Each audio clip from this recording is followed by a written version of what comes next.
Somewhere, right now, someone who used to know you well is failing to remember the exact sound of your laugh. They're not thinking about it. They're doing something ordinary, making coffee, looking out a window, waiting for something. And in that moment of not thinking, a small piece of you ceases to exist.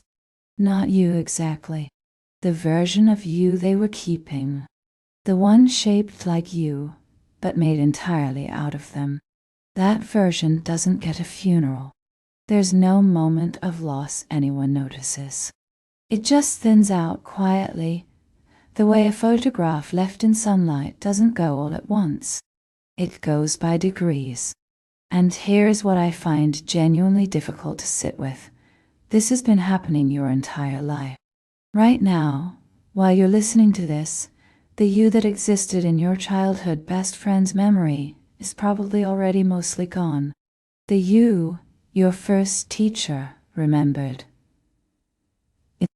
The you someone loved on a Tuesday afternoon in a year you've both half forgotten. All of them eroding. All of them ending. And you had no idea, because you were busy being you. The version that only you carry, which is also, by the way, not entirely reliable. So, antanen, and situation. How many versions of you are left? And what does it mean that the answer keeps getting smaller? Here's something that sounds like a metaphor, but is closer to a fact. You are not one person. You are a population. Right now, a version of you exists in the mind of everyone who has ever met you. Your mother has one. Your oldest friend has one. Someone you sat next to on a train in 2014 and never spoke to has a version of you too. Thin, impressionistic, basically a silhouette, but it exists. Or it did. Each of these versions was assembled the way all human memories are assembled. Partially and perfectly, filtered through the needs and fears and preoccupations of the person doing the remembering. Neuroscientists call this encoding.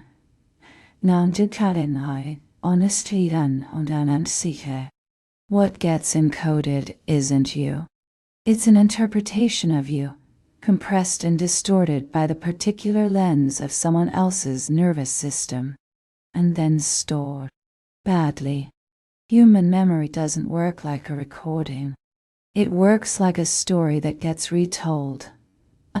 Every time someone remembers you, they're reconstructing you from fragments, filling the gaps with what makes sense to them, smoothing over the parts that don't fit. The version of you in their head is already a fiction. A generous fiction, maybe. A loving one. But a fiction shaped more like them than like you. And then, slowly, reliably, without anyone's permission, those fragments start to go. Not dramatically. Not all at once. The emotional core tends to stay longest. But the specifics go first. The particular way you phrase something. The exact look on your face at a moment that mattered. The sound of your voice on an ordinary day. These are the first things to dissolve. And when they go, what remains is less you and more the outline of you. A sketch where there used to be a painting. Every culture that has ever existed has understood this.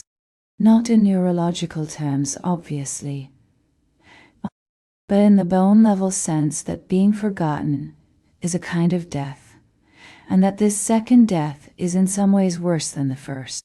Ancient Egyptians believed the soul required its name to be spoken by the living to survive in the afterworld. To erase someone's name was not just an insult, it was annihilation. They had a word for it, damnatio memoria, though that's actually Roman, and the Romans did it too, chiseling names from public inscriptions, erasing faces from portraits. performing a kind of retroactive uncreation on the people they most wanted to punish. Indigenous traditions, across nearly every continent, include practices of speaking the names of ancestors, not as ritual for its own sake, but from the intuition that the speaking itself sustains something.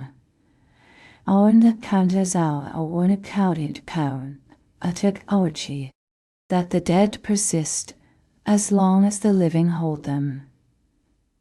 And that memory is not passive, it is maintenance.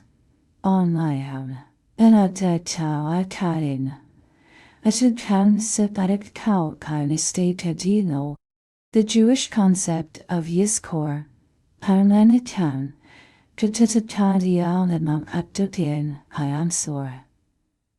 Aufstandheit de Yizkor, the Dia de los Muertos altar, Panolanision, and the Subad Homabekio, Ara Bestka Shakti, Antinate de los Muertos.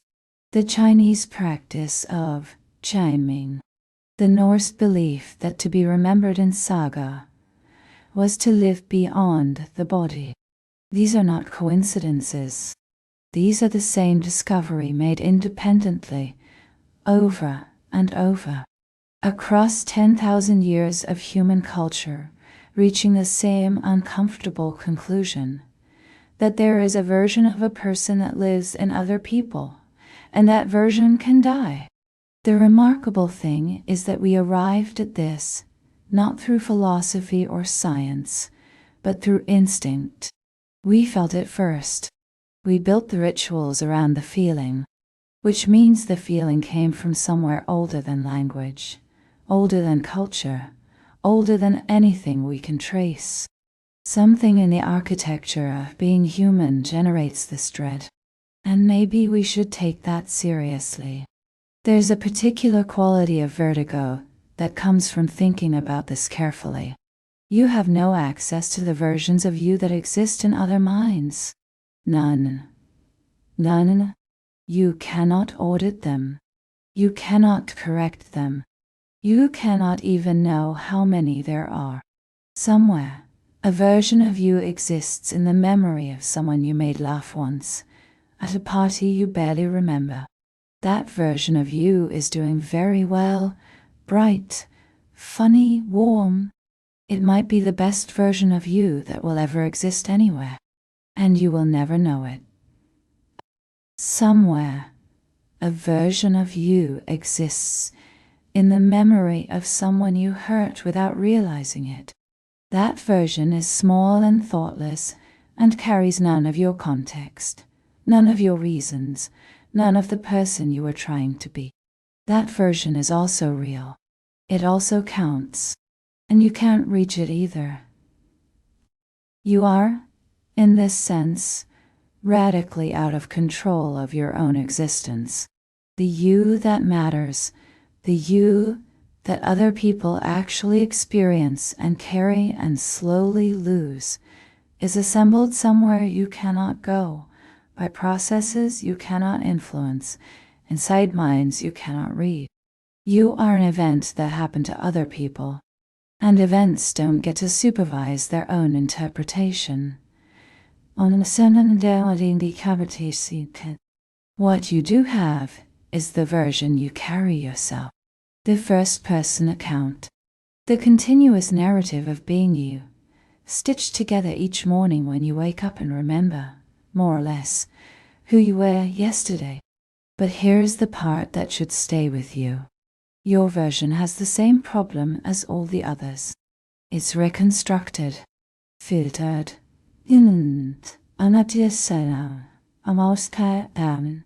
smoothed over at the edges. The self you think of as the real you, the one that presumably doesn't fade because you're always there refreshing it, is also a story you're telling. Also, subject to revision.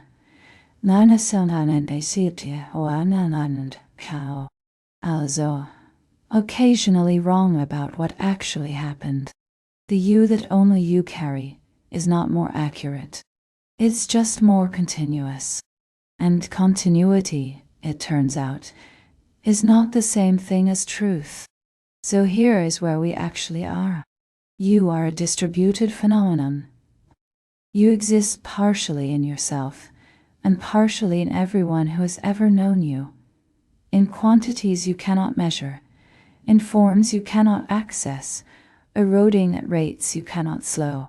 The cultural instinct to keep the dead remembered, to speak their names, to set a place at the table. This isn't superstition. It's a completely accurate response to a real thing. The version of a person that lives in other people does die when those people stop holding it. That's not a metaphor. That's just what happens. And the grief people feel when they notice a memory of someone fading, when they reach for the detail of a face and find it gone. That grief is appropriate. It's proportionate. Something real was there. Something real is now less. The uncomfortable thing, the thing that sits badly and doesn't resolve, is that you are experiencing this in both directions simultaneously. You are the person being slowly lost in other people's memories, and you are also the person who is losing others. Right now, without trying, without wanting to.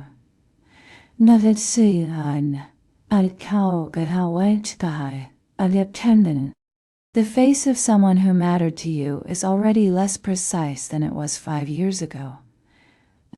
The sound of a voice you loved is somewhere between memory and invention. You are, at this very moment, failing to hold someone, and they do not know. And neither, quite, do you. What do you do with that? I don't think there's an answer that doesn't eventually dissolve under pressure. But maybe the question is enough. Maybe the act of noticing, of sitting with the strangeness of being a creature who exists partially inside other people, and then doesn't. Maybe that's what the speaking of names was always about. Not magic. Not superstition. Just the refusal to let the forgetting happen, without at least acknowledging that something was there, that it counted, that the version of them you're still carrying, however thinned, however reconstructed, is still, just barely, stubbornly, alive.